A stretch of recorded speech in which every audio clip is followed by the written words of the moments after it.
ಆರತಿ ತೆಗೆದುಕೊಳ್ಳುವಾಗ ಆರತಿ ತಟ್ಟೆಗೆ ಹಣವನ್ನೇಕೆ ಹಾಕಬೇಕು ಎಂಬುದು ನಿಮಗೆ ಗೊತ್ತಿದೆಯಾ? ಸಾಮಾನ್ಯವಾಗಿ ಇದು ಯಾರಿಗೂ ತಿಳಿದಿರದ ವಿಚಾರ. ಹಿಂದೂ ಧರ್ಮದಲ್ಲಿ ದೇವರ ಆರಾಧನೆಗೆ ಸಾಕಷ್ಟು ಮಹತ್ವವನ್ನು ನೀಡಲಾಗ್ತದೆ. ದೇವರ ಪೂಜೆಯಲ್ಲಿ ನಾವು ಅನೇಕ ನಿಯಮಗಳನ್ನು ಪಾಲಿಸ್ತೇವೆ. ಅವುಗಳಲ್ಲಿ ಆರತಿ ಮಾಡುವ ಪದ್ಧತಿಯೂ ಒಂದು. ಮನೆಯಲ್ಲಾಗಲಿ ಅಥವಾ ದೇವಸ್ಥಾನದಲ್ಲಾಗಲಿ ದೇವರ ವಿಗ್ರಹವನ್ನು ಪ್ರತಿಷ್ಠಾಪಿಸಿದ ನಂತರ ಅದಕ್ಕೆ ಕಡ್ಡಾಯವಾಗಿ ಆರತಿಯನ್ನು ಮಾಡಲಾಗ್ತದೆ. ಸಾಮಾನ್ಯವಾಗಿ ದೇವರಿಗೆ ಆರತಿಯನ್ನು ಮಾಡಿದ ನಂತರ ಆ ಆರತಿಯನ್ನು ಪೂಜೆಯಲ್ಲಿ ಪಾಲ್ಗೊಂಡ ಪ್ರತಿಯೊಬ್ಬರಿಗೂ ನೀಡುವುದನ್ನು ನೀವು ಗಮನಿಸಿರ್ಬೋದು. ಇಲ್ಲಿ ಆರತಿ ತಟ್ಟೆಗೆ ನಾಣ್ಯಗಳನ್ನಾಗಿರಬಹುದು ಅಥವಾ ನೋಟುಗಳನ್ನಾಗಿರ್ಬೋದು ಹಾಕುವುದನ್ನು ನಾವು ನೋಡಿರ್ತೇವೆ. ಆರತಿಯನ್ನು ಖಾಲಿ ಕೈಯಲ್ಲಿ ತೆಗೆದುಕೊಳ್ಬಾರ್ದು ಎಂದು ನಮ್ಮ ಹಿರಿಯರು ಹೇಳ್ತಾ ಇರ್ತಾರೆ. ಆರತಿಯನ್ನು ತೆಗೆದುಕೊಂಡ ನಂತರ ಆರತಿ ತಟ್ಟೆಯಲ್ಲಿ ಸ್ವಲ್ಪ ಹಣವನ್ನು ಇಡಬೇಕು. ನೀವು ಕೂಡ ದೇವಸ್ಥಾನಕ್ಕೆ ಹೋದಾಗ ಅಥವಾ ಆರತಿಯನ್ನು ತೆಗೆದುಕೊಂಡಾಗ ಈ ರೀತಿ ಮಾಡಿರ್ಬೋದು. ಹಾಗಿದ್ರೆ ಇದಕ್ಕೆ ಮುಖ್ಯ ಕಾರಣವೇನು? ಅಂದರೆ ಆರತಿಯನ್ನು ತೆಗೆದುಕೊಂಡ ನಂತರ ಆರತಿ ತಟ್ಟೆಯಲ್ಲಿ ನಾವು ಹಣವನ್ನೇಕೆ ಇಡಬೇಕು? ಇದಕ್ಕೆ ಒಂದಲ್ಲ 3 ಪ್ರಮುಖ ಕಾರಣಗಳಿವೆ. ಮೊದಲನೇ ಕಾರಣ ಏನಂತಂದರೆ, ಶ್ರೀಮದ್ ಭಗವದ್ಗೀತೆಯಲ್ಲಿ ಒಂದು ಶ್ಲೋಕದ ಮೂಲಕ ಅದನ್ನು ವಿವರಿಸಲಾಗಿದೆ.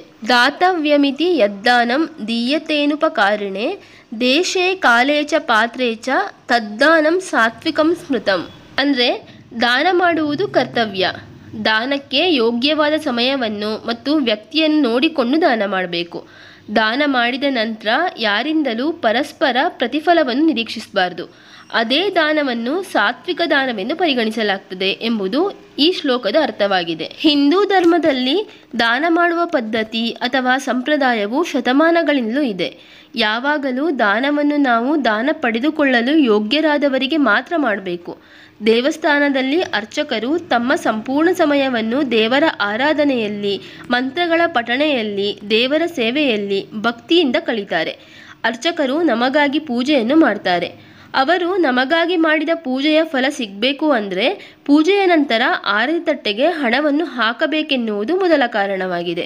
ಇನ್ನು ಎರಡನೇ ಕಾರಣ ಏನಂತಂದರೆ, ದೇವಸ್ಥಾನದಲ್ಲಿ ದೇವರಿಗೆ ಪೂಜೆ ಮಾಡುವ ಅರ್ಚಕರು ಪೂಜೆಯನ್ನು ಬಿಟ್ಟು ಇನ್ನಾವುದೇ ಕೆಲಸವನ್ನು ಮಾಡುವುದಿಲ್ಲ. ಅವರಿಗೆ ಬೇರಾವುದೇ ಆದಾಯ ಮೂಲಗಳು ಇರುವುದಿಲ್ಲ. ದೇವಸ್ಥಾನದಿಂದ ಅಥವಾ ಭಕ್ತರಿಂದ ಸಿಗುವ ದೇಣಿಗೆಯೇ ಅವರಿಗೆ ಮತ್ತು ಅವರ ಕುಟುಂಬಕ್ಕೆ ಜೀವನಾಧಾರವಾಗಿರ್ತದೆ. ಈ ಕಾರಣಕ್ಕಾಗಿ ಪ್ರಾಚೀನ ಕಾಲದಿಂದಲೂ ಆರತಿ ತಟ್ಟೆಯಲ್ಲಿ ಹಣ ಇಡುವ ಪದ್ಧತಿಯನ್ನು ರೂಢಿಸಿಕೊಂಡು ಬಂದರು ಎನ್ನಲಾಗ್ತದೆ.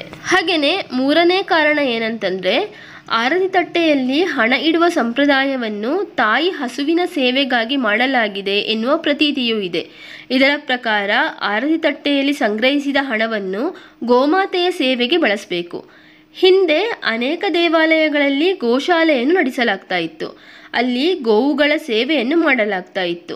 ಈ ಕಾರಣಕ್ಕಾಗಿ ಆರತಿ ತಟ್ಟೆಗೆ ಹಣವನ್ನು ಹಾಕುವ ಮೂಲಕ ಗೋಸೇವೆಗೆ ಸಹಾಯ ಮಾಡುವ ಅವಕಾಶ ಸಿಗ್ತಾ ಇತ್ತು. ಇಂದಿಗೂ ಕೂಡ ಆರತಿ ತಟ್ಟೆಗೆ ನಾವು ಹಣವನ್ನು ಹಾಕ್ತೇವೆ.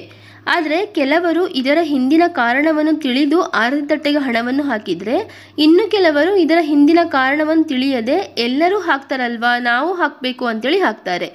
ಆದರೆ ಯಾವುದೇ ಕೆಲಸವನ್ನು ಮಾಡುವಾಗ ಆ ಕೆಲಸವನ್ನು ನಾವು ಯಾಕೆ ಮಾಡ್ತಾ ಇದ್ದೇವೆ ಎಂಬುದನ್ನು ಅರಿತು ಮಾಡಿದರೆ ಒಳ್ಳೆಯದು.